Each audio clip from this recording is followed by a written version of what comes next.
बच्चों आज हम फ्रैक्शन के बारे में पढ़ेंगे। फ्रैक्शन क्या होती है? Fraction is a numerical value.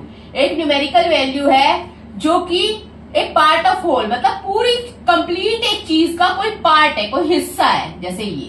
ठीक है, usually written in the form of, और वो हमेशा किस फॉर्म में लिखा जाएगा? Numerator and denominator. और डिनोमिनेटर हमारा जो है वो नॉन जीरो डिनोमिनेटर होगा, मतलब डिनोमिनेटर में जीरो नहीं आएगा कभी भी। डिनोमिनेटर जीरो नहीं होना चाहिए कभी भी। मतलब फ्रैक्शन जो है क्या है? एक पार्ट ऑफ अ होल है, पूरी चीज का पार्ट। मतलब जैसे कि अब हम एक एग्जांपल लेते हैं, जैसे हमने पूरा पिज्जा लिया, ठीक है। अब पिज्जा है, पिज्जा के हमने ये पार्ट किए 8। कितने पार्ट्स किए? 8। उसमें से ये 1, 2 एंड 3 मैंने शेड कर दिए।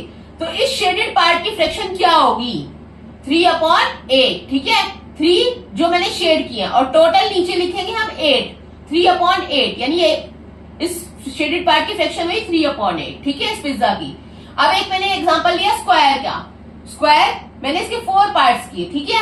इसमें से मैंने 1 पार्ट शेड कर दिया, तो इसकी शेडेड पार्ट की फ्रैक्शन क्या हुई? 1/4। 1 हमारा न्यूमरेटर है, 1 जो मैंने शेडेड पार्ट किया है, और 4 जो इसके टोटल पार्ट्स के 1, 2, 3 एंड 4। ठीक है, और 1 हमारा न्यूमरेटर है, 4 डिनोमिनेटर है। न्यूमरेटर होता है ऊपर वाला, डिनोमिनेटर नीचे वाला। ठीक है, अगर इसी में मैं कहूं अनशेडेड पार्ट की फ्रैक्शन क्या होगी? अनशेडेड पार्ट की, तो वो मेरी क्या होगी?